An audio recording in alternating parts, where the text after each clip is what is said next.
Alain, ja. Ja, alle som har følt litt med på disse filmene, de vet jo at jeg er grådig glad i gamle Bergensbilder. Og de som er kanskje aller mest glad i, det er Dreyer sine Bergensprospekter. Og disse fantes i alle hjem i gamle dager. Når det kommer til Johan Fredrik Leonard Dreyer, som han faktisk het, sine Bergensprospekter, så er det en viktig kilde til Bergens historie for historieinteresserte bergensere. Dreyers bilder dokumenterer og på mange måter gjenskaper bylivet i trebyen Bergen, før den moderne byutviklingen for alvor startet fra 1850-årene. Hans vakre Bergensprospekter, så dette er jo et eksempel på det, hørte jo hjemme på enhver vegg i et møblert Bergenshjem i gamle dager. Dreyer ble født i Trondheim i 1775. Ja, du vet, som mange andre som har betydd mye for Bergen, så var han trønder, altså. Sånn som dere kjenner jo også til biskop Brun, som skrev Bergenssangen. Vel, i hvert fall Dreyer. Faren var malermester, han het Tørris H. Dreyer. Og den unge Johan Fredrik fulgte snart i farens fotspor.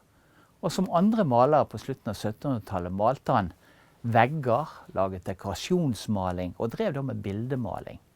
Men etter hvert så ble den unge Dreyer, mot foreldrenes ønsker, mer kunstmaler enn ordinærmaler, det som ble kalt for anstryker.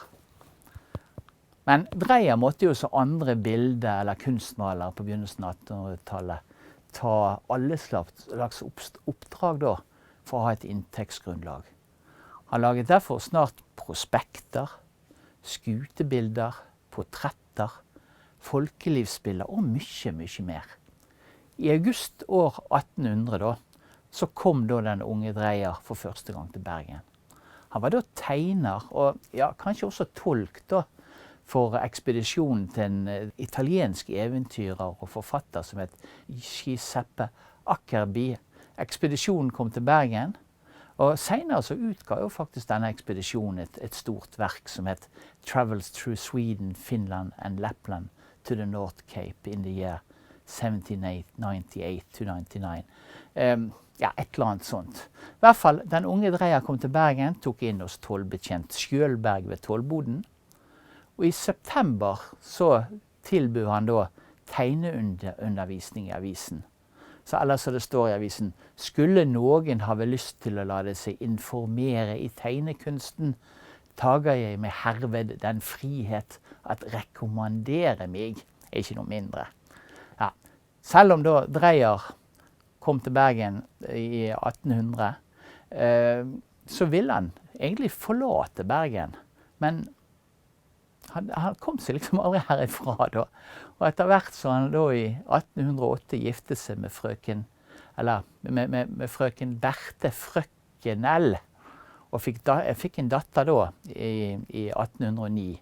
Så var han dømt til Bergen for bestandig. Ja, Dreyer underviste både i søndagsskolen og barn i private hjem.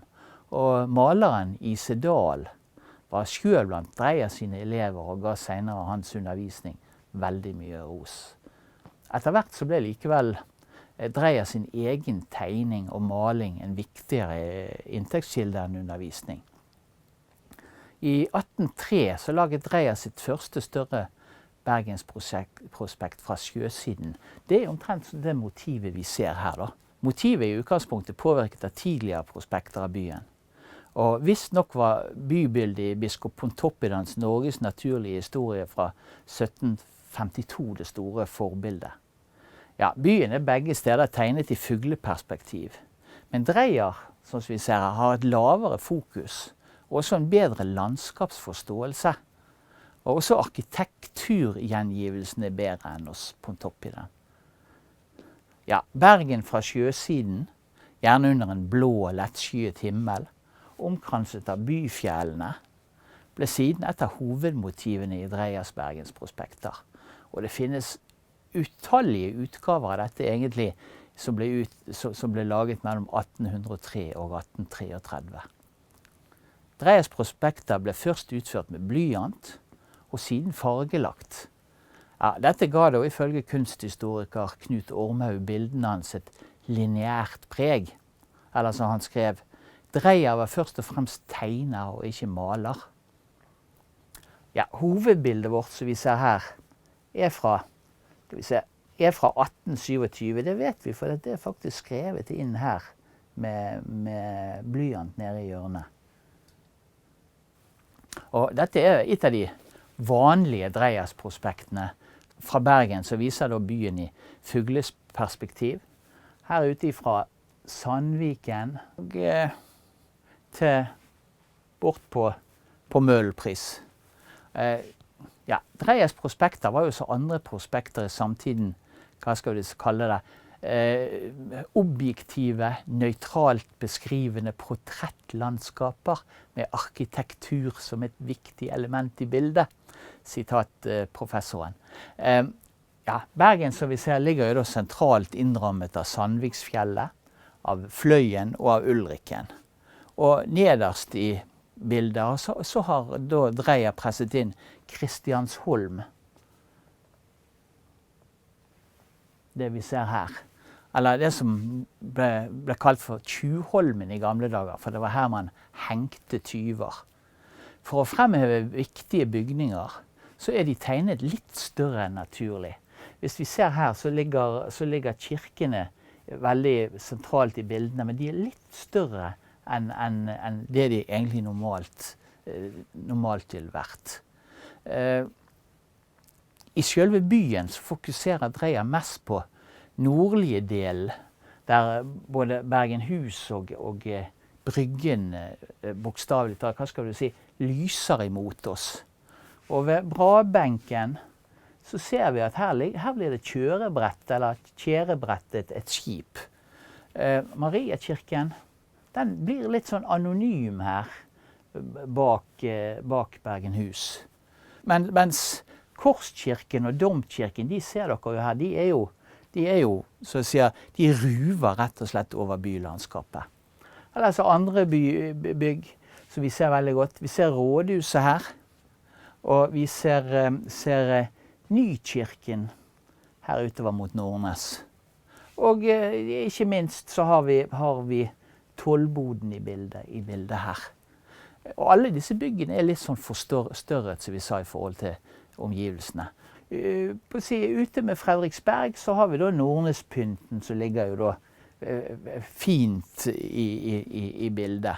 Og som dere ser her, så er her befestninger, og fremdeles i 1827 så er det befestninger igjen for grunn av at Napoleonskrigene på begynnelsen av 1800-tallet førte til at man befestet store deler av Nordnes, så at det fungerte som en festning i flere tiår. Etter hvert så vil jo dette endre seg. Men sånn så dette ser det ut i 1827. Og på Nøstesiden så pågår travel skipsverftsaktivitet, ser vi. Og innerst i bukten så ser vi deler av det gamle teateret. Og det som kanskje kan være sukkerhuset ved siden av. Og til høyre i bildet, over bebyggelsen på Nøstet, så ser vi faktisk en gammel vindmølle. Det er kjøperen Fredrik Frøysets vindmølle. Og ved siden av så kanskje det er Klaus Fastings lysthus, som ennå ikke har fått sine sidefløyer. Og på selve Vågen, det synes jeg er jo veldig flott å se på, så er det jo et yrende liv. Ja, som alltid i Dreyers byprospekter ligger det et par fiskestriler i en robåt i forkant av bildet, og et par nordlandsjekter er da på vei inn mot byen. Kanskje bildet er på si laget under Nordlandsstevnet. Og innerst i Vågen så ser vi her, så ligger jo da jektene tett i tett, eller som Ludvig Holberg pleide å si, så man kunne gå tørrskodd derover. Og lenger ute på Vågen ligger også flere større handelsskip. Det største har Sverige-Norges handelsflagg fra 1818, men her er også et hollandsk skip, og et lite dansk skip. Og alle er de på en måte med å understreke Bergens betydning som internasjonal havneby. Ja, til sammen så gir jo dette byprospektet oss en flott oversikt over hvordan byen så ut i 1820-årene. Dreyers prospekter skulle jo senere bli forbilde for en lang rekke lignende byportretter i årene som fulgte. Men de færreste med samme detaljrikdommen som tegnemester Dreyer sine. Ja, og i dette bildet fra 1830 så dampskipet på full fart inn i norsk farvann. Og også dette klarer Dreyer å fange opp i sine bilder. Og kanskje var det at han lagde disse byprospektene som skulle bli Dreyers ruin. I 1827 så begynte nemlig kaptein Georg Prahl å utgi Dreyer sine bilder. Og sannsynligvis uten at Dreyer selv fikk noen økonomisk kompensasjon for bildene. Så Dreyer han havnet da faktisk i ganske store økonomiske problemer fordi at folk kjøpte trykte bilder i stedet for de tegnede bildene. Og dør derfor lutfattig noen år senere av et slag, bare 58 år gammel i 1833. Så litt trist på å si endelikt for en som har betydd så mye med det å fortelle om hvordan Bergen var i gamle dager, og for en som lagde bilder som var høyt elsket av alle.